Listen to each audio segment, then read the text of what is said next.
চিকিৎসা করানোর পরেও গর্ভবতী হতে পারিনি। সবাই আমাকে কথা শোনাতো। আমি বিরক্ত হয়ে গিয়েছিলাম। আর এখন তো আমি সন্তানের জন্য সবকিছু করতে রাজি। আমার ছোট ননদের বিয়ের পর আমি গর্ভবতী হয়ে গেলাম, কেননা ননদের বিয়ের রাতে আমি এমন একটা কাজ করেছিলাম যেটা শুনে আপনার গায়ের লোম খাড়া হয়ে যাবে। কেননা ওই রাতে, আমার নাম নন্দিনী, সবাই আমাকে পরী বলে ডাকে, কেননা আমি ভীষণ সুন্দর ছিলাম। আর আমার সৌন্দর্যে পুরো গ্রামে চর্চা ছিল। সবাই বলতো যে পণ্ডিতের মেয়ে কোনো হিরোইনের থেকে কম নয়। আমি যখনই আয়না দেখতাম, খুব সুন্দর একটা চেহারা আমার নজরে আসতো। আর এই ব্যাপারটাই আমি ভীষণ খুশি হতাম যে সেটা আমারই মুখ। নিজের জন্য আমার অহংকার আর গর্ব ছিল ভীষণ, আর হবে নাই বা কেন। আমি জানতাম যে আমি ভীষণ সুন্দর, আর গ্রামের মধ্যেও সব থেকে বেশি সুন্দর। কিন্তু জরুরি তো নয় যে সুন্দর মানুষের ভাগ্য খুব সুন্দর হবে। বোধহয় ঈশ্বরের কাছে ন্যায় বিচার এরকমই, যে উনি একটা কিছু দিলে অন্যটা দেন না, অথবা সুন্দর লোকেদের নজর লেগে যায়। আমারও নজর লেগে গিয়েছিল, কেননা আমি পুরো বংশের মধ্যে সব থেকে সুন্দর মেয়ে ছিলাম। সমস্ত মেয়েরা আমাকে দেখে হিংসা করত, আর তাদের হিংসা এরকম ছিল যে সেটাকে লুকিয়ে রাখা যেত না। তারা সবার সামনেই বলে দিত যে তারা আমাকে হিংসে করে। আমার সৌন্দর্য আমার জন্য পাপ হয়ে গিয়েছিল, আর আমার সারা জীবন বরবাদ হয়ে গিয়েছিল। একদিন হসপিটাল থেকে ফোন আসলো যে আমার বাবার শরীর ভীষণ খারাপ, আর তাকে হসপিটালে নিয়ে যাওয়া হয়েছে। আমরা ভয় পেয়ে হসপিটালে পৌঁছলে ডাক্তার বললেন তিনি হৃদরোগে আক্রান্ত, আর যদি তার প্রাণ বাঁচাতে চান তাহলে তার অপারেশন করতে হবে, যেখানে 5 থেকে 7 লাখ টাকা খরচা হবে। কিন্তু তারপরেও আমরা গ্যারেন্টি দিতে পারবো না যে তার জীবন রক্ষা হবে কিনা। আমরা 4 বোন। আমার মা তো ফুপিয়ে ফুপিয়ে কাঁদতে শুরু করলো, আর কাঁদতে কাঁদতে এটাই বলছিল যে তোমার যদি কিছু হয়ে যায় তাহলে সবাইকে নিয়ে আমি কোথায় যাব। আমার বাবা বলল পয়সা জোগাড় করার কোনো প্রয়োজন নেই, আমাকে ঘরে নিয়ে চলো, আর আমার একটা ইচ্ছে পূরণ করো, আমি একদম ঠিক হয়ে যাব। আমরা তার জেদের জন্য তাকে ঘরে নিয়ে আসলাম, আর সে বলল যে সে আমার বিয়ে তার বন্ধুর ছেলের সাথে করাতে চায়। বাবা বলল যে তার বন্ধুর ছেলে ভীষণ বড়লোক, আর একজন ভালো মানুষও বটে, আর ভীষণ সুন্দর। আমার বাবা আমার উপর নিজের জোর ফলালো, আর বলল তোমাকে এই বিয়ে করতেই হবে, এটাই আমার শেষ ইচ্ছা। কিন্তু বিয়ের রাতে বাবা এই দুনিয়া থেকেই চলে গেল। আমরা সবাই ভীষণ কষ্টে ছিলাম। যখন কারোর আওয়াজ শুনতে পেলাম, অবাক হয়ে গেলাম। দেখো তো, এটাই কি নন্দিনীর বর? নিজে পরীর মতো দেখতে, আর তার বরকে দেখো, কালো রং। লোকে হাসছিল, কিছু লোক অবাক হচ্ছিল, আর কিছু লোক খুশিতে বলছিল যে এর সাথে এটাই হওয়া উচিত ছিল, খুব ভালো হয়েছে। আমি মাথা তুলে দেখতে তো চাইছিলাম না, আর আমার দেখা উচিতও ছিল না, কিন্তু তাদের কথা শুনে আমি বাধ্য হয়ে গেলাম। আমিও নজর তুলে দেখলাম আমার বর আমার থেকে 15 বছরের বড়, মোটা, আর একজন কুৎসিত লোক ছিল। আমি অবাক হয়ে গিয়েছিলাম। শ্বশুর বাড়ি যেতে আমি রাজি হইনি। আমি জানতাম যে জীবন একটাই, আর তারপর আমরা আর দ্বিতীয়বার জীবন ফিরে পাবো না। আমি নিজের জীবন বরবাদ করতে চাইনি। এতটা তো আমি নিজের জীবনের জন্য লড়তেই পারি। এজন্য আমি জেদ করলাম যে আমি যাব না। আর আমার ওপর আমার মা মান সম্মানের জন্য চাপ দিতে লাগলো। এমন একটা কথা বলা হলো, আর আমাকে ভয় পাইয়ে দেওয়া হলো যে যদি আমি না যাই তো এই লোকগুলো আমাকে খেয়ে ফেলবে, আর গ্রামের লোকজন অপমান করার জন্য এগিয়ে থাকে। আমি তারপরেও রাজি হচ্ছিলাম না। তারপর মা আমাকে বাধ্য করলো, আর আমাকে বুঝিয়ে সুঝিয়ে বিদায় করে দিল। আর আমি আমার শ্বশুর বাড়িতে চলে এলাম। কোনোভাবেই আমার কুৎসিত বরকে আমি গ্রহণ করিনি।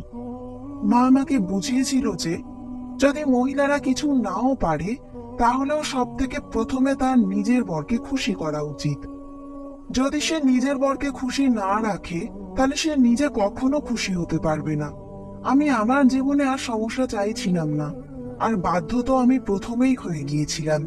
এই জন্য আর জেদ করে আমি কি বা পেতাম? কেননা সে ভীষণ ধনী ছিল, কিন্তু তার বাড়িতে একজন অবিবাহিত বোন থাকতো। আমার ননদ খুব একটা সুন্দর ছিল না, সে ভালো মানুষও ছিল না, আর না তার কোনো বুদ্ধি ছিল। প্রতিটা ব্যাপারে সে কথা বলতো। প্রথম দিনেই আমায় সে জিজ্ঞাসা করলো, তুমি আর দাদারাতে কি করছিলে? এই কথাটাই আমার রাগ হলো। ও সব সময় এই ঘরে বড় হবার চেষ্টা করত। আমার অভ্যাস ওর পছন্দ ছিল না। ও আমার খাওয়া দাওয়া খরচা সবকিছু গুনতো। আমাকে বারবার বলতো যে আমার দাদা অনেক মেহনত করে পয়সা রোজগার করে, তুমি তার রোজগারকে এভাবে উড়িয়ে দিও না। এই ছোট ছোট ব্যাপারগুলো অনেক বড় ঘৃণাকে জন্ম দিয়েছিল, আর আমরা দুজন একে অপরের শত্রু হয়ে গেলাম। ওর ব্যাপার তো জানি না, কিন্তু আমি তাকে অনেক বেশি ঘেন্না করা শুরু করলাম। আমি আমার ননদের থেকে অনেক বেশি সুন্দর ছিলাম, আর সে সাধারণ সৌন্দর্যের মালিক ছিল। কিন্তু তাও কোনো মজলিসে যদি আমরা দুজন বসে থাকতাম, তাহলে সবার নজর তার দিকেই থাকতো। সে সবাইকে নিজের দিকে করতে জানতো, আর এই ব্যাপারটাতেই আমার ভীষণ রাগ হতো। সে পড়াশোনাতেও ভালো ছিল, আর সমস্ত কাজ কর্মেও, যখন কিনা আমি খাবার বানাতেও পারতাম না। এই ছোট ছোট ব্যাপারগুলোতে আমার ওর প্রতি ঘৃণা জন্মালো, আর আমার পরিবারের লোকও আমার থেকে খুশি ছিল না, কেননা তখনও পর্যন্ত আমার কোনো সন্তান হয়নি। আমি দেখতে তাদের থেকে অনেক বেশি সুন্দর ছিলাম, তাও কেউ আমার সম্মান করতো না। আমার শ্বশুর বাড়ির লোকেদের কাছে আল্লাহর দেওয়া সবকিছু ছিল, তারা শুধু আমার থেকে একটা বাচ্চা চাইতো, আর সে তখনও পর্যন্ত এই দুনিয়ায় আসেনি।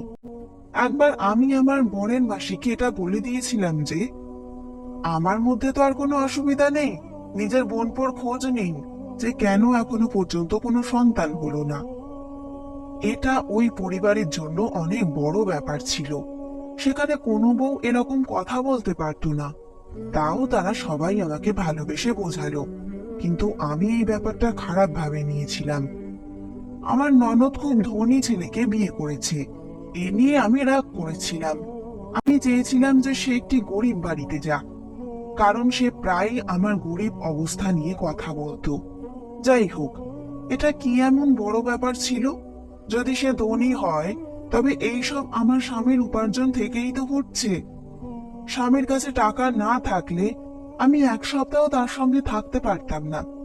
তিনি আমার প্রতিটি প্রয়োজন পূরণ করতেন।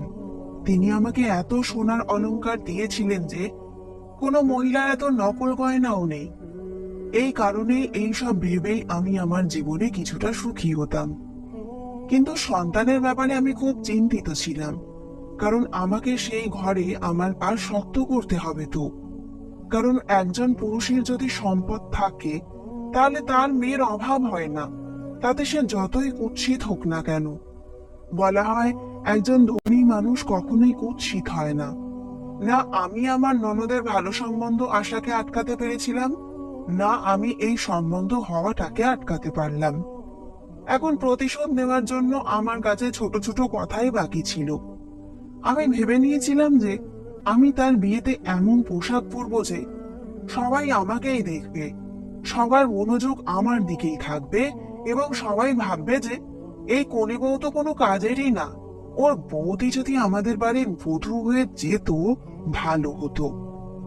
আমার স্বামী দেখতে কুৎসিত, কিন্তু মনের দিক থেকে খুব ভালো ছিল। আমি যা ইশারায় বলতাম তিনি তৎক্ষণাৎ তাই করতেন আমার জন্য। আমি যা চাইতাম তাই তিনি নিয়ে আসতেন। আমিও এর সুযোগ নিলাম। আমি বললাম যে আমিও খুব সুন্দর একটি বিয়েতে পরার পোশাক বানাতে চাই, আর আমি খুব সুন্দর হতে চাই। আমার স্বামী বুঝলেন যে আমি একজন মহিলা, এবং আমি সাজগোজ করতে চাই, এবং আমার অধিকার আছে। তাই তিনি এই বিষয়ে কোনো প্রশ্ন তোলেননি। আমি যত টাকা চেয়েছিলাম তিনি নীরবে আমায় দিয়েছিলেন। আমি নিজের জন্য একটি পোশাক নিলাম, যেটা খুব সুন্দর ছিল, এবং সেটার সাথে সুন্দর গয়নাও কিনলাম। বিয়ের দিন আমাকে সব থেকে সুন্দর লাগছিল। আমি যেমন ভেবেছিলাম ঠিক তেমনই ঘটছিল। সবার মনোযোগ ছিল আমার দিকে। সবাই বারবার জিজ্ঞেস করছিল যে এ কে, কারণ এটি ছিল আমার বিয়ের পর পরিবারের দ্বিতীয় বিয়ে। আমার বিয়েতে পরিবারের সবাই উপস্থিত ছিলেন, কেননা আমার বিয়ে তো হাসপাতালে হয়েছিল। ওনারা আমাকে প্রথম দেখেছিল, আর তারা আমার দিকে তাকিয়েই থেকে গিয়েছিল। আমার হৃদয় অনেক স্বস্তি পাচ্ছিল। এমনকি আমার ননদের স্বামীও আমার দিকেই তাকিয়েছিল। হয়তো সে ভাবছিল যে সে কেমন বউ পেয়েছে, অথচ এই পৃথিবীতে কত সুন্দরী মেয়ে আছে। তাতে আমি খুব খুশি ছিলাম। অতিথিরা সবাই খাবার খাচ্ছিলেন। আমি যখন আমার মেকআপ ঠিক করার জন্য আমার ঘরে যেতে শুরু করি, তখন আমি স্টোর রুমের পাশ দিয়ে যাচ্ছিলাম, আর কেউ আমার হাত ধরে টান দিল। আমি আতঙ্কিত ছিলাম। ভিতরে অন্ধকার, হঠাৎ লাইট জ্বেলে কে যেন আমার মুখে হাত দিল। আমার পায়ের নিচ থেকে তো মাটি বেরিয়ে গেল, কারণ সে আর কেউ নয়, আমার ননদের স্বামী। আমি তাকে ছাড়ানোর জন্য চেষ্টা করতে লাগলাম। সে হেসে দিল, বলল, একটু দেরি হয়ে গেছে বৌদি, নইলে ওই কুৎসিত লোকের নজরে তোমাকে আমি পড়তে দিতাম না। আমি নিজেই তোমাকে বিয়ে করতাম। তোমার মতো সুন্দর মহিলা ভাগ্যবান লোকেদের ভাগ্যেই থাকে। যাই হোক, আমাদের বিয়ে হয়নি তো কি হয়েছে, আপনার সাথে ভালো লাগার সম্পর্ক তো তৈরি করতেই পারি। আমি তখন নিজের বরকে চিৎকার করে ডাকতে চেষ্টা করলাম, কিন্তু সে আমার মুখে হাত রেখে চুপ করিয়ে দিল। সে আমার ইজ্জত লুটলো আর আমাকে ঘরে এক ধাক্কা দিয়ে ফেলে দিল। বিয়ে হয়ে গেল, আর বিদায়ের সময় সবাই এত ব্যস্ত ছিল যে কেউ খেয়ালও করলো না। যখন আমার বর আমার ঘরে আসলো, তখন আমি নিজেকে সামলে নিয়েছিলাম, তাই সে আমাকে সন্দেহ করেনি।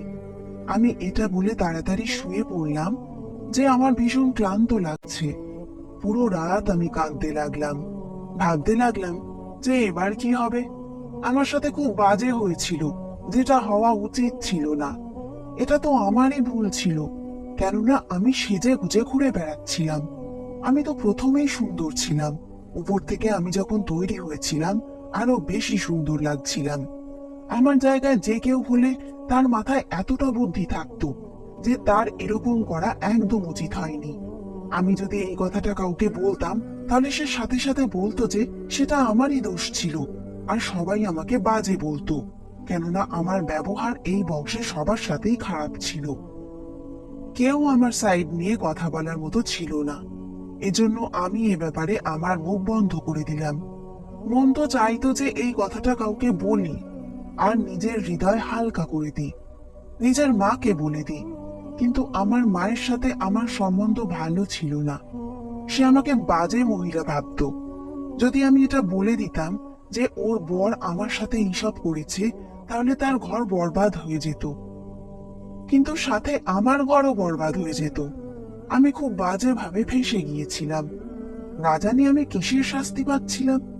কয়েকদিন পরে হঠাৎ আমার শরীর খারাপ হতে লাগলো। আমি এমন একটা কথা জানতে পারলাম যেটায় আমার মনে হলো না জানি আমি কিসের শাস্তি পাচ্ছি, কেননা আমি জানতে পেরেছিলাম যে আমি গর্ভবতী। আমি তো অবাক হয়ে গেলাম যখন আমার বর জানতে পারলো। সে আমাকে ভরসা করলো। তখন সে বলল, আল্লাহর কাছে দেরিতে হলেও আশানুরূপ ফল মেলে। আল্লাহ আমাদের শুনে নিয়েছেন। আমি তো এটাই বুঝতে পারছিলাম না যে এই বাচ্চাটা আমার বরের নাকি আমার ননদের বরের। পরিবারের সবাই তো এটাই ভাবছিল যে এই বাচ্চাটা আমার বরের। আমি ভেবেছিলাম আমার বর আমাকে এটাই বলবে যে এই বাচ্চাটা কোথা থেকে আসলো, আমায় প্রশ্ন করবে, কিন্তু সে ভাবছিল যে এই বাচ্চাটা তার। পরিবারের বাকিরাও এটাই ভাবছিলেন। আমার জন্য এটা সমস্যা হয়ে দাঁড়িয়েছিল। আমিও মুখ খুলিনি এবং কাউকে কিচ্ছু বলিনি। আগেও একটা বোকামি করেছি, দ্বিতীয়বার আর করতে চাইনি। এখন আমার এতটা বুদ্ধি তো থাকা উচিত, সেই জন্যই আমি চুপ করেছিলাম। আমার মনে যে কি চলছিল তা আমিই জানতাম। সময় যেতে লাগলো। আমার ননদ তার বাড়িতে খুশি ছিল, তার কোনো সমস্যা ছিল না।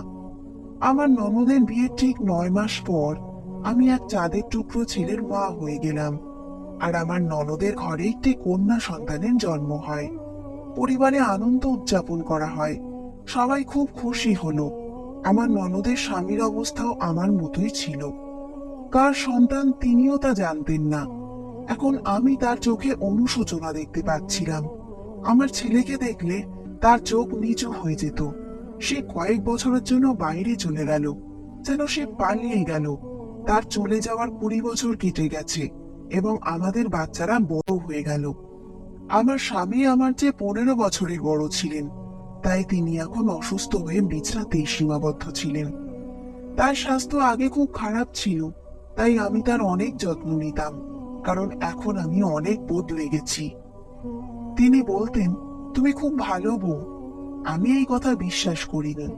যখনই তিনি আমার প্রশংসা করতেন, আমি কেবল হ্যাঁ বলে মাথা নেড়ে দিতাম।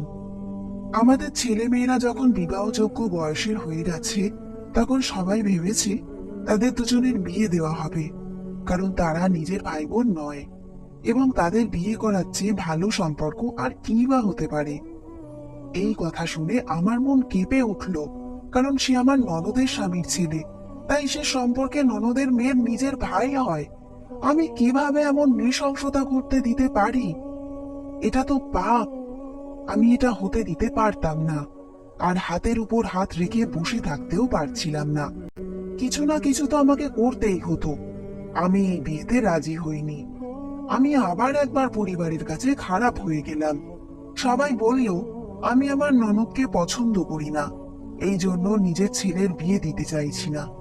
আমি নাকি পুরনো শত্রুতা করে চলেছি। অদ্ভুত মহিলা তো, এত পুরনো শত্রুতা হৃদয়ে নিয়ে বসে আছে, এখনো এরকম করে যাচ্ছে। আমার পরিবারের সদস্যরা আমাকে অনেক কথা শুনিয়েছিলেন এবং আমাকে খুব খারাপ বলেছিলেন, এবং তারা বলতে শুরু করেন যে আল্লাহ ভালোই করেছেন যে তাকে কন্যা দেননি, নইলে তার মেয়ের এমন অবস্থাই হতো। তার ছেলে তো আমাদের ভাইয়ের উপর দিয়ে গেছে। জানি না আমার বিরুদ্ধে আরো কি কি কথা হচ্ছিল। অনেক কিছু ঘটেছে যা আমি শুনতে চাইনি, কিন্তু আমি কি করতে পারি? আমি খুব অসহায় ছিলাম, আর নিজের অসহায় অবস্থা কাকেই বা বলতাম। আমি বললাম যে আমি আমার ননদের মেয়ের সাথে আমার ছেলের সম্পর্ক করব না, কারণ আমি তা চাই না। এ কথা জেনে আমার পায়ের নিচ থেকে মাটি সরে গেল যে আমার ছেলে আমার ননদের মেয়েকেই বিয়ে করতে চায়। ননদের স্বামীও বিদেশ থেকে ফেরার পর এ খবর তার কানে পৌঁছলে তিনিও খুব বিরক্ত হন। আমাদের দুজনেরই তখন খুব খারাপ অবস্থা। কি করব বুঝতে পারছিলাম না। 20 বছর আগে করা আমাদের পাপ এখন আমাদের সামনে আসতে চলেছে। এসবের মধ্যে আমার দোষ ছিল, কারণ আমি কাউকে বলিনি। এটা আমার সবাইকে বলা উচিত ছিল। আমি সবাইকে ঠকালাম। আমার ছেলে আমাকে সবার সামনে বিব্রত করেছিল যখন সে বলেছিল যে সে তাকেই বিয়ে করতে চায়। পুরো পরিবার আমাকে বলল, ছেলে যখন এটা চায় তখন তোমার কি সমস্যা? দুজনের বাগদান হয়ে গেল। এদিকে আমি তো জ্বলন্ত আগুনে যেন শুয়েছিলাম। এক রাতে সাহস সঞ্চয় করে স্বামীর পায়ের কাছে বসে সব খুলে বললাম। আমি অঝরে কাঁদছিলাম। আমার ভুল এটুকুই ছিল যে আমি আমার ননদকে একটু কষ্ট দিতে চেয়েছিলাম। সেই রাতে আমার সাথে কি হয়েছিল আমি জানি না। এটা কার ছেলে আমি আজ পর্যন্ত জানি না। আপনি আমাকে ক্ষমা করে দিন, আর আমার সঙ্গ দিন। আমি কি করব? এটা যেন আর না হয় যে আমাদের হাতে পাপ হয়ে যাক। কিন্তু যখন আমি আমার স্বামীকে নাড়ালাম, তখন উনি দীর্ঘ সময় ধরে আমার কথা শুনছিলেন, কিন্তু কোনো জবাব দিচ্ছিলেন না।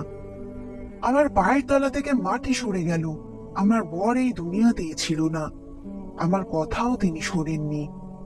উনি তো কখন চলে গেছেন এই দুনিয়া থেকে।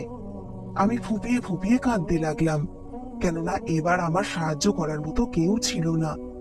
আমি ভেবেছিলাম এই দুর্ঘটনার পর পরিবারের লোকেরা বিয়ে আটকে দেবে, কিন্তু পরিবারের কথা ছিল যে এটা আমার বরের শেষ ইচ্ছা।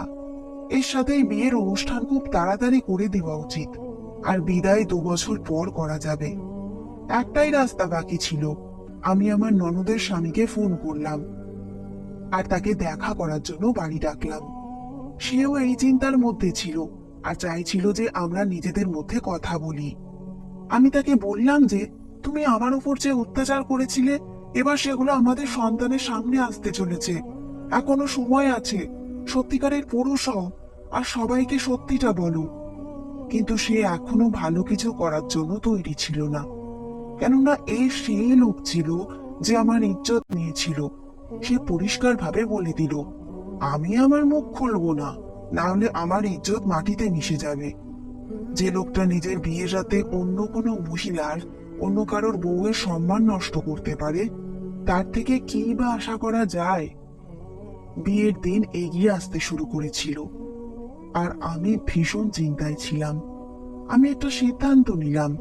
আমি এই সমস্ত কথা একটা চিঠিতে লিখে আমার ছেলের বিছনার তলায় রেখে দিলাম, আর আত্মহত্যা করার চেষ্টা করলাম। 2 সপ্তাহ পর আমার হুঁশ ফিরল। আমি তখন হসপিটালে। আমাকে আমার ছেলে বাঁচিয়ে নিয়েছিল। তারপর এটা দেখে আমার পায়ের তলা থেকে মাটি সরে গেল যে আমার ননদের মেয়ে আর আমার ছেলে বিয়ে করে নিয়েছিল। সে নতুন বধূর মতো তৈরি হয়ে আমার মাথার কাছে দাঁড়িয়েছিল। আমি খুব বাজেভাবে কাঁদতে লাগলাম, বলতে লাগলাম, এটা কি পাপ হয়ে গেল? আমার অবস্থা খারাপ হতে শুরু করেছিল। তারপর সেখানে এমন কিছু হলো যেটা শুনে আমি অবাক হয়ে গেলাম। আমার ছেলে বলল যে সে আগেই নিজের টেস্ট করিয়ে নিয়েছিল, কেননা তার ওই ব্যাপারটায় সন্দেহ ছিল। আর এই ব্যাপারটা তার স্ত্রী, মানে আমার ননদের মেয়েও জানতো। সে ডিএনএ টেস্ট করার জন্য নিজের আব্বার রক্ত পর্যন্ত এনে দিয়েছিল। আর এইভাবে ডিএনএ টেস্টে প্রমাণ হলো যে সে আমার ননদের বরের নয়, বরং আমার বরের ছেলে। আর এরা দুজন নিজেদের ভাই বোন নয়।